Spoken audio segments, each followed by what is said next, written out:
Hi there, and we are live. Awesome. Um, Welcome to another Twitch stream for Crookz the Big Heist. Today we are changing things a bit up and are going to talk about the art style of Crookz the Big Heist. And before we start, let us introduce ourselves. My name is Thorsten and I'm a 3D artist at Skilltreestudios. And I'm Hakan and I'm the lead artist of Skilltreestudios, and also we are working on Crookz.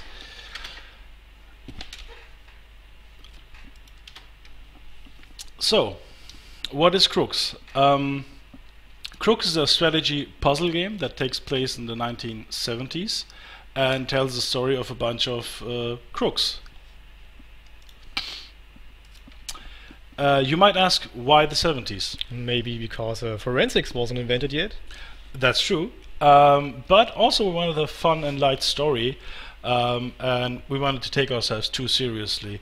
So we thought, well, the 70s are pretty good because like James Bond-like gadgets and evil geniuses were a pretty big inspiration for us.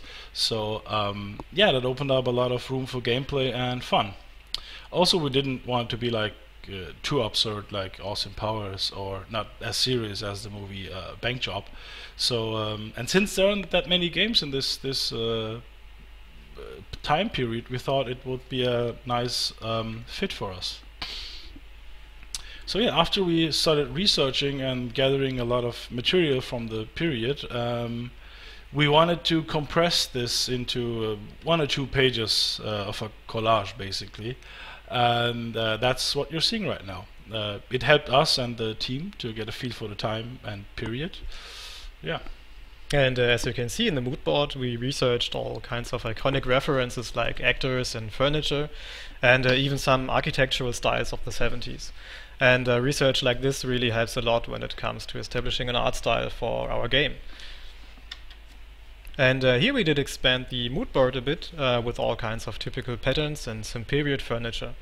And so you can see a lot of floral patterns and curvy shapes going on. And I think especially the living room on the right side has some really nice flowing shapes. Yes, indeed. It really has some kind of groove. And after this extensive research, of course, we wanted to start to concept our own environments, and because they are just as important as the heists themselves. So, and since it's almost common knowledge that a good heist takes place in a museum or a bank or a casino, we immediately try to capture some of that vibe and communicate it through the team.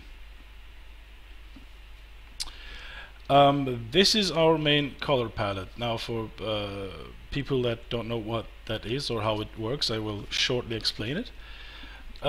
Not every game does this. We choose to do it because I thought it would help us to have a more consistent and vibrant art style. The purpose of a color palette is to limit the artist basically in a way. Because when you only can use these 12 hues that we choose, even if you mix them up, you always stay in a certain palette of colors. So that's what painters do, and that's what gives oil paintings their distinctive feel and look. And since we wanted a stylistic look and mimic more the fantasies of the 70s rather than a realistic look, this helped a lot to give the game its unique feel and look. And so we used these colors exclusively for our objects in the game. And working with these is much like traditional painting, as mentioned. You mix things up and create your own colors and stuff. And it also helps to create objects with vibrant colors, of course, and contrasts, but also stay consistent in visual style at the same time. Yes. After the research period, we had the mood, we had the environment, so we wanted to build, we even had some ideas about characters and what we wanted to do. We wanted to build as a key scene within our technology, so we could quantify the art style and test if our theories and such would work. So this is our very first screenshot within the engine. we built this, as I told earlier, to test our color palette and to test our theories about detail. So yeah, and this is what came out, and this was fully rendered within the engine.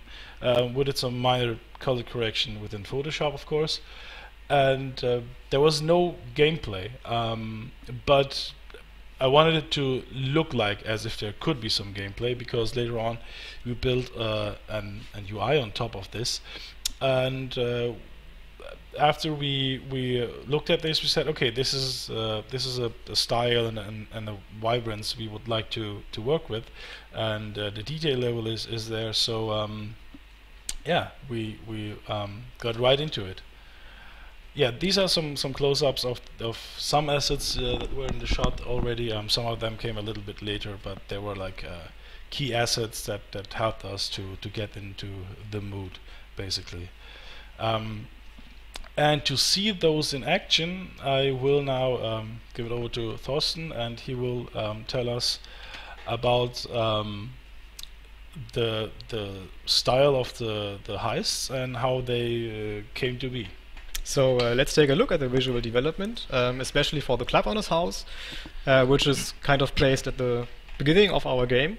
And here you can see the initial gameplay block out, which is handed to us from the level design department.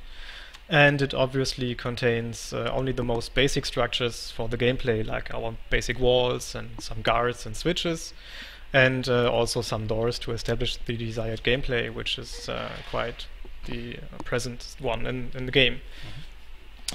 Yeah, some designers tend to put some basic furniture and even some cars here to help us to get the feel for the environment and to give the rooms a general purpose and help us a little bit out, basically. And here you can see the level after our first art pass iteration, and we added some basic lighting and placed further objects like sofas and all other furniture stuff to get the overall feel and look and the mood right for the level. Yeah, the club owner's house was one of the, I think the actual name is A Fistful of Pink Feathers, which is a nice reference, was one of the first levels we ever built, and that's the reason we didn't have that much textures and objects, so we felt like at the end of the project that we could even top this, and we made a second iteration of this level, which basically looked like this. Yes, of course. And the visual gap between these two are quite huge, I think. It's basically because we had much more stuff to place in the level and had a more detailed vision for our game, especially for the lighting and the atmospheres and all this post-processing stuff. Yes. So let's get more into the basic principles that we have taken care of during the art polishing. And the most important thing for us is to establish some kind of visual hierarchy for the players and to guide their eyes and let them understand the gameplay space more easily. Since the blockout was not created for some kind of visual good-looking stuff, it's especially hard to understand the gameplay, the game space, and it looks kind of chaotic, I think. Mm-hmm. Since this is one of the smaller levels, it's not so important, but especially in the bigger ones, it's really confusing at the beginning. Mm-hmm. Yes. So the first step we do is to create some basic lighting and adding some basic furnitures, like a sofa and a TV. And with these steps, we get the overall mood and the feel right early on. And since the players need strong guidance in the first levels, we created a special lighting scheme, and we increased the brightness for the important areas of the game, like the exits or special items. And this leads to players' focus on them. And from there on, we created a kind of gradient towards the level exit, and this carefully guides the players and helps them finding their way through our levels. And after we are happy with the art pass iterations, we start to further detail the levels by placing more furnitures, and even from there on, it's important to work your way down, basically from the bigger steps, to bigger shapes, downwards to the smaller ones. So we place storages and all the bigger stuff first, and after that we place magazines and smaller glasses to further detail the levels. Yes. What I like about that is that you guys even tell little stories here and there with the arrangement of the assets, that something has happened here recently, or even have some Easter eggs hidden within it, which gives the levels much more livelihood and makes them much more natural. That helps a lot. Of course. So let's take a look at the second floor of the level. Here you can see the block out, and again we started creating our basic lighting setup and placed more furniture objects to define the mood. And in the final iteration we finalized the art path and completely overhauled the second floor especially. And an important thing to notice is the difference between the lighting schemes in the second and the first floor actually. Because the gameplay of the player is different, and the players have to return to their starting position basically after pressing some important switches and stuff. And therefore the gameplay is more like a circular path and not linear like before. So our typical lighting gradient just doesn't work again. So we just need some kind of other solution to establish our visual hierarchy and the guidance for the players. So how can we solve that? Yeah, after experimenting with this a bit, we went with the way to work with colors and contrast also, not just with the lighting gradient, which works in some levels pretty good because they're kind of linear, but the later levels get even more complex. So we try to use color and texture to our advantage. As you can see here, all the let's say standard rooms have this orange-brown color tone that is going through them, but the important room where the quest is being advanced is within a green color, which is also a safer color, and you want to go there basically. And we also have some big contrast generating patterns on the wall, so the eye automatically gets drawn in there. And now I guess we will show this with a much bigger level and then jump into the game. Yeah, we actually show the second half of our casino level, which is placed further down the storyline of the game. And again, the block out seems quite hard to read, I think, especially in this size. And everything looks the same, and there's no visual structure as mentioned before. And only the basic furniture really gives a hint for us as the artists how the level should look like and which room has which purpose at the end. Yes, and since this level is much bigger, as we will see further down, it really is hard to read if you don't have a visual guidance that helps you to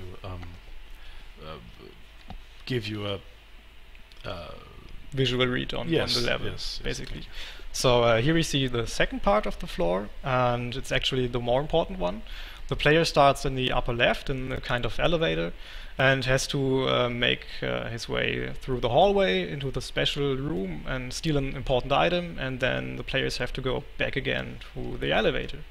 So what we did to achieve this visual hierarchy and a better readability, we will better talk about in-game, I think.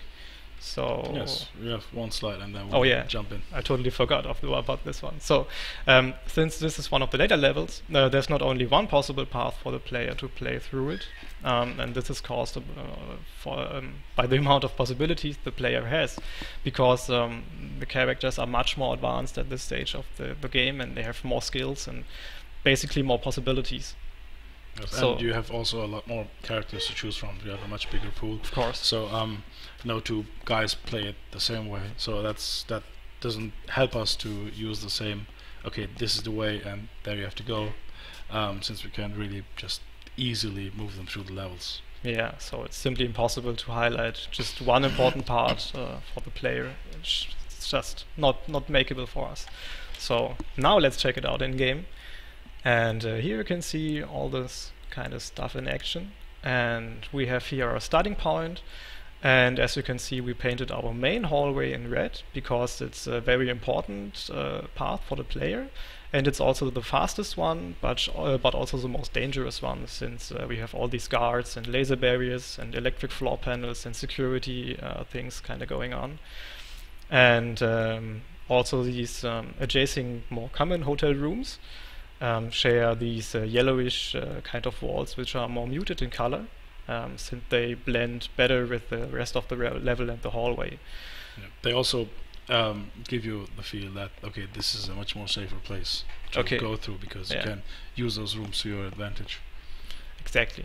So to steer the focus on the main room, we used more saturated colors for the walls in combination with this nice big carpet pattern, which is readable from a distance and creates a higher level of detail. And because of this detail, it creates a nice guidance for the players, since their eyes are drawn towards it because of this basically higher level of detail. And there you can see it's a map target, that's where I have to go. And well, it's quite easily to see. Yeah, and there you get the sweet thing out of the safe from the hotel, which is pretty heavily guarded for a hotel, I might say. But I mean, what do you know? Bad guys, they always are. They're kind of paranoid. And it's a very special hotel room, as I mentioned. I guess so, yeah. Yeah, thanks for that introduction, and we will jump back to our Twitch, to our PowerPoint presentation, if I can find the right one. There it is. All right. Wait, there you go.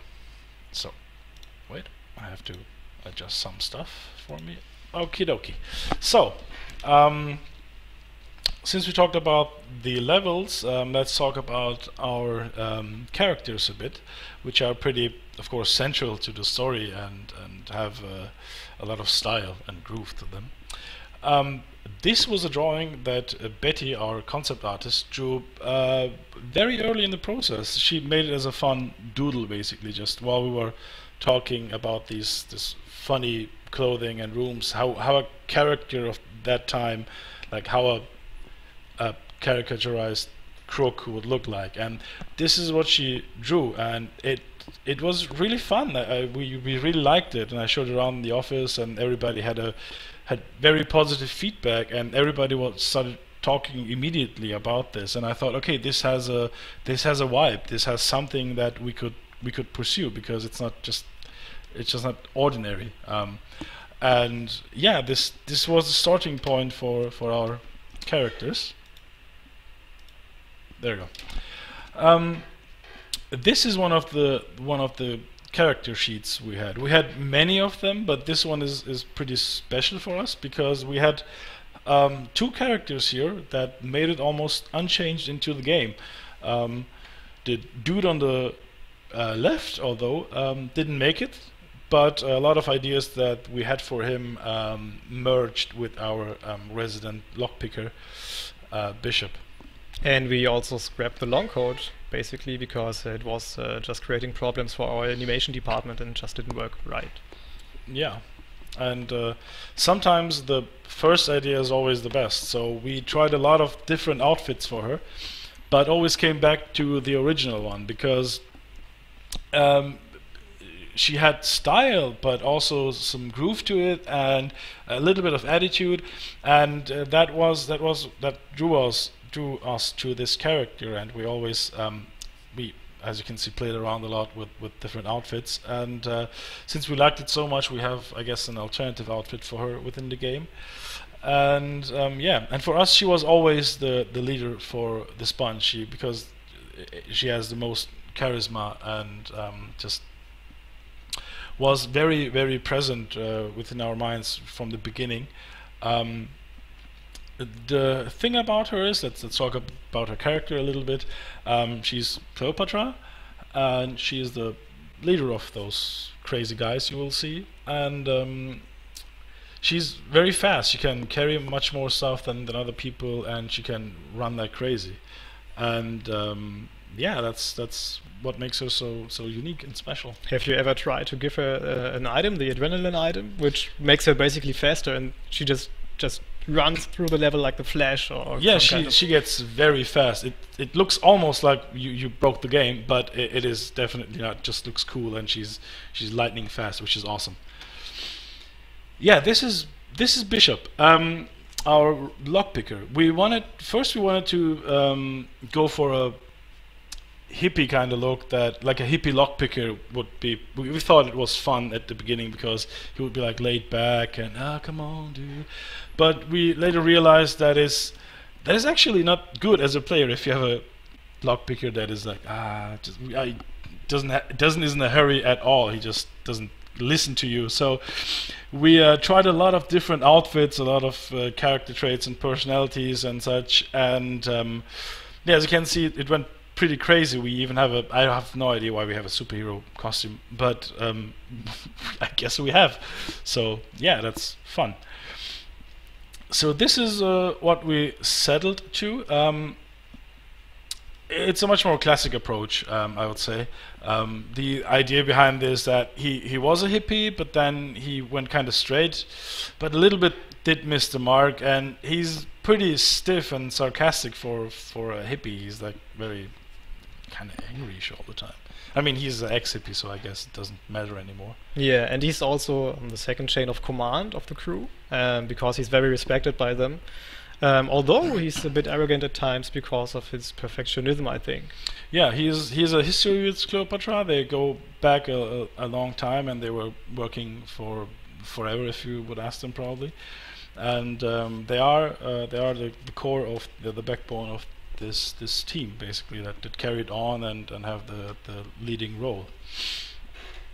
Yes. When it came to our techie, we also tried a lot of shapes, and but this time we wanted something that had a little bit more meat, or let's say a bigger bone structure. So we went with this guy. This is Lobkowitz, our resident techie and fun man. Which looks quite a bit like you, I think. Well, I mean, I think I have the bone structure, so or maybe not? The beard. A bit. Well, yeah. Well, I have a much bigger beard, I guess. But I could shave it like to be him. Maybe I cosplay him at the release party or something. Yeah, so that's great. Yeah. Maybe I run around at the Gamescom like him, and you have to fix all the electrical stuff all day. Yeah. So yeah, he's in charge of everything with electricity. Get it? Charge. And he shuts off floor panels and cameras and switch boxes and stuff like that. And he has a lot of experience. He was already in the business before he met Cleopatra and Bishop, but he really likes to share his stories, and sometimes he just doesn't stop talking, basically. Yeah, and sometimes it's just too much for the rest of the crew. Yeah, Bishop gets pretty annoyed with him through the game, and you will see that. Yeah, so let's get to some raw power, I think. Yeah, this is our bruiser, the Musser, the one and only Rufus Rollins. He's the thunder of the Rollins siblings. He has a sister. We will see her later on. And he is basically there for smoothing out the rough edges. And he's also a very calm and mannered guy. He is actually a very calm and mannered guy. Also a little bit naive, I would say. Probably he got hit on his head too much during his wrestling time. But we liked him also very much, and he has also an alternative outfit for the game. But can you guess which one? I think it's secret stuff. Oh, yeah. Right, secret. Spoiler alert. So here he is. And I will not deny that he was a little bit inspired by a certain handlebar bearded actor slash wrestler. Although the Hollywood version has a lot more hair on his head. Yeah. Yeah. Yeah, and this is his sister, Rocket Rollins, flexible as rubber. And these two guys claim to be one kind of a wrestling duo, or? Yeah, they were a wrestling duo, but the other business was much more lucrative, so they stopped doing wrestling and went full-time crook, basically. And she is the smarter one of the two, and she's very protective about her older little brother. Basically, he's older, but she sees him as if he's the little one. And her real name is Kimmy, but I don't think she really likes it, so because she never uses it. There she is. She's very acrobatic, like air vents, ventilation shafts, light barriers, laser barriers. Basically, she just jumps through them. She's very acrobatic at that kind of stuff, so it's kind of second nature for her. Yeah, and she looks just like she has a lot of energy and is very competitive. Yeah, she is a very competitive nature and always is in a cat fight with Cleopatra. But deep down, of course, she just wants to be like Cleopatra and is a little bit envious, I would say, but nothing too bad. Yeah, and this would conclude the look at our good guys, and now we come to our bad guy, Mary, which starts this whole events off basically. And as you can see, we tried a lot of shapes and sizes, but it boiled down to this guy, and I would say Ron Jeremy would say he's the schmuck de resistance. And he was a part of the team one time, but he felt like they were a drag on him, and he had always bigger ambition, and he saw the big picture, and they were just like small-time crooks for him. So he tries to set them up and get rid of them. Yeah, just in the eve of their biggest job. Yeah, just as they were trying to steal the Luna Stone, which is this pretty big green thing. I wish I had one though. It looks really beautiful. I think it's radioactive. You think so? Yeah. I mean, you know what they say, what doesn't kill you kills you probably much slower, but it would still be nice to have. It's like this huge green glowy thing Right on your desk. Surely. And as you realized by now, our characters have an accent color assigned to them. Everyone has one, and the main reason for this is, of course, it's for UI purposes, so the characters are much more easily separated within the game, so you can have a glance at it and just easily understand which is who. But we didn't want to just slap it onto them, and we tried to make it their own. We merged it with their personalities, we merged it with their clothing, and that we try to make it much more naturalistic, and yeah, just try to avoid to slap it on and say, okay, this orange guy, this is blue guy. It's just like an accent for them. So yeah, and Murray, of course, our bad guy, is red. Yeah, and as a consequence, we never use full red for objects or furniture in game, except Murray's guards or some thugs of him and all the bad stuff that's bad for the players. Yeah, even the very red carpet you saw, it was just a very dark orange, reddish orange basically. We excluded the color full red only for him. And this brings us further to our UI part, which I'm going to talk about. So our game design came up with a lot of stuff that you could do in the game. It was a crazy amount of stuff you could do actually, and there were a lot of awesome ideas how you could interact with the guards and the environment. And we knew that would generate a huge amount of UI overflow if we went with a classic put icons everywhere approach. So our philosophy from the beginning was always to keep it as light and as simple as possible. As our producer called it, try to compress as much information into as less pixel as possible, which is a pretty good statement. Yeah, we should write it on the wall, like just right under the Crookz poster. And since we have a very complex game in which we can plan minutes in advance, even hour if you are up to the task, the complexity rises by the click. So how we did solve this? We tried a lot basically. We failed a lot, but we did a lot of stuff also pretty good. This is our prototype UI we made. You probably recognize the screenshot, which I showed you earlier. We made a prototype UI on top of this as only a Photoshop drawing to see, okay, what could we do, where could we go? But of course we weren't even prepared for how much stuff we had to communicate within the game.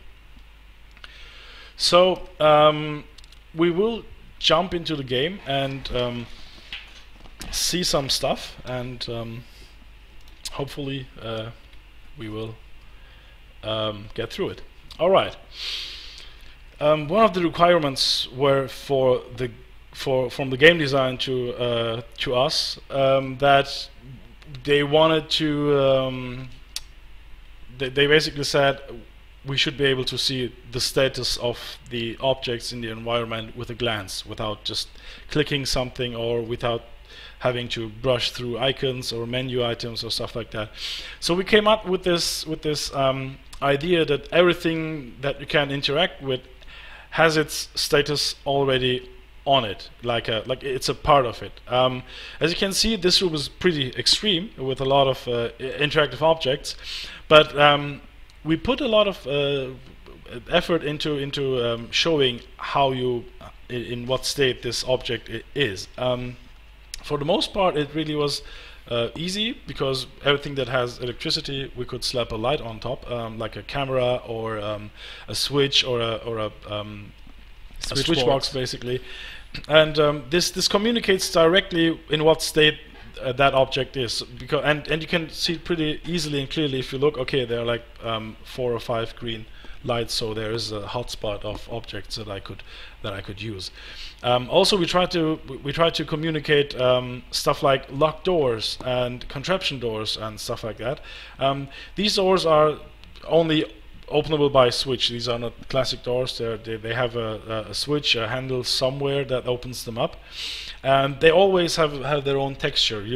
Of course, at the first time you won't recognize them immediately, but you will see that they look different.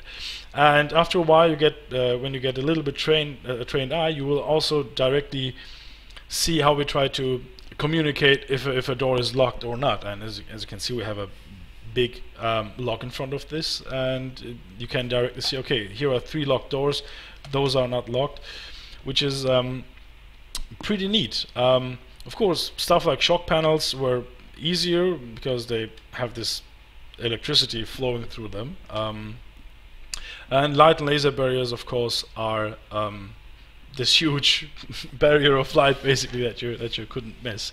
So that's how we put a lot of information within the environment directly, without cluttering up the 2D overlay, which still can get pretty intimidating at times.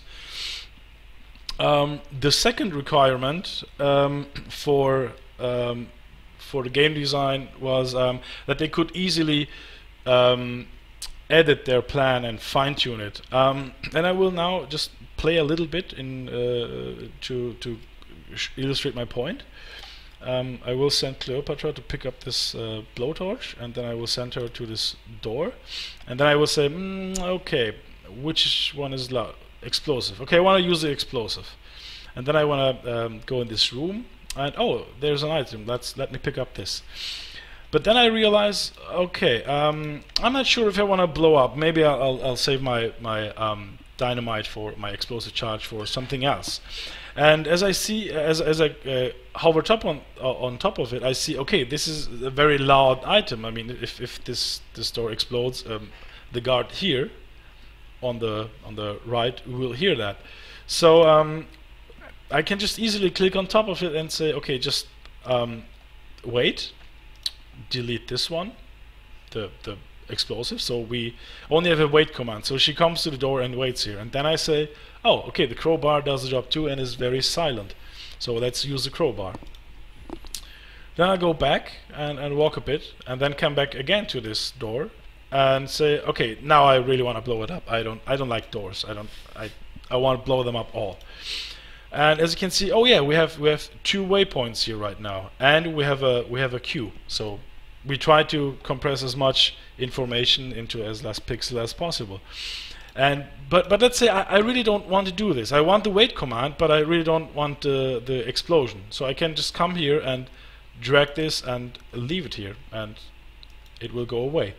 And this is the part of the game which helps you to retrace your steps and edit your plan as easily as possible. If I don't want this waypoint, I can just click here and I say, okay, let's drop this item here and then walk here. And this is how you can really easily edit and fine-tune your plan, which was a pretty big challenge for us at the time. The other thing was, of course, that you can retrace your plan pretty easily. When you, let's say you plan something, but you're not sure if it's done already, you go away, you come back, and you see this, and it's a lot of icons. And what helps a lot is, of course, this animated path that shows you the direction of the travel, which makes it pretty easier. In an earlier version, we didn't have this, and after a while, it get very messy, and you couldn't see which direction they were traveling. And after, if you go in and out of a room, it was very hard to trace your own steps. And here you can pretty easily see, okay, she goes into this room, picks up this blowtorch item, then runs through here and makes some crazy moves, picks this up, drops here something, and comes here and stays.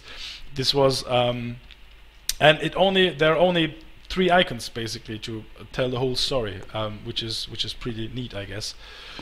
The next thing is they wanted immediate visual feedback of stuff that's happening. So when I send my bruiser here to break the door, oh yeah, she will. Now she runs away and picks things up. Yeah. As you can see, the bruiser is right now. I'm going to stop this. He's punching through a wall. I said he can punch through walls. Did I say that? Yeah, I said that. As you can see, the wall is breaking apart. Stuff is flying around, and you can see how much noise it generates. And so we tried a lot of non-UI stuff within the world to show that something is happening, that you interacted with it. And he punched a wall through the punched a hole through the wall, and now you can easily walk through it. Yeah, and yeah. Also, a very important part is to keep it clean. Only characters generate UI. So basically, you are the only guy who generates really on top overlay UI stuff. The only exception is guards. You can see that they are watching right now. They're in a watch state, and they are the only one that can do that too, because you can see far away. Okay, there was a guard, and he was in a watch patrol. It helps a lot to see guards, because they are very dangerous because they move. That's the only part in the game that you can't really anticipate, but you have to have a look and watch. So yeah, this concludes it basically. This is how we try to keep our UI light and with less overhead as possible. All right, this would be our stream. And oh, sorry. Any questions? Let's look into the chat. There we go. All right.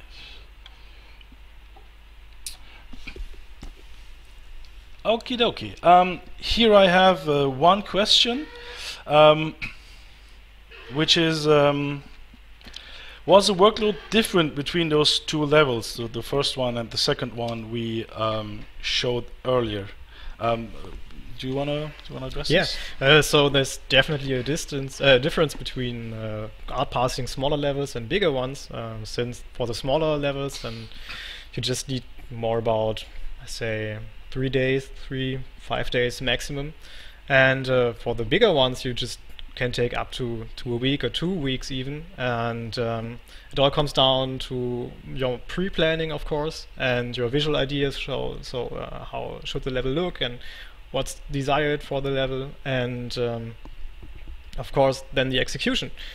And so to boil it down, it definitely is a huge more load of work. Yeah, I would almost say it kind of, it's like it rises exponentially the more place you have. So if you have a I don't know 10 meters by 10 meters room, it's different than if you have a 20, because it's like more room and more stuff you have to put in. So yeah, the workload is definitely rising. Yeah, that's it. Do we have another questions? I think there was one regarding our workflow for some objects, I think. Or did I miss it? Yeah, let's see. yeah, how do you generate your assets from beginning to the end? Well, it basically starts with me or some of the guys looking up stuff on the internet or in our books. I search a lot of stuff basically to get the period right of the item, and I also look if it's groovy and has like a nice funky round something designed to it, and then I make my task and give it to the guys, and then I don't know what happens, magic, and then a couple of days later it comes, and I say, okay, this is nice or not, and then it's commissioned, and then it goes into the game, I guess. So, but what you do in between, I don't know. Maybe it's just like a magic black box, the artist black box, and yeah, you just put stuff in and get stuff out. Make object button, and you click it, and stuff gets modeled and rendered, and it looks awesome. Yeah. All right, I guess that's it. No more questions. Yeah, this concludes our look into Crookz the Big Heist art, and if you like it, buy us. We are releasing on 25th in Europe, I guess, and 28th in the US, or maybe it's reverse. I'm not really sure. We will be on Linux, PC, and Mac on release. And except for that, yeah, we will have the next couple of days. We will have our loading screens as desktop backgrounds as a goodie, but that will be. I'm pretty sure the guys at Kalypso will share it on Facebook. So go to Kalypso Media Facebook page and like it, so you get all the news about Crookz and also the other games that are coming out. Yeah, thank you, and have a nice week.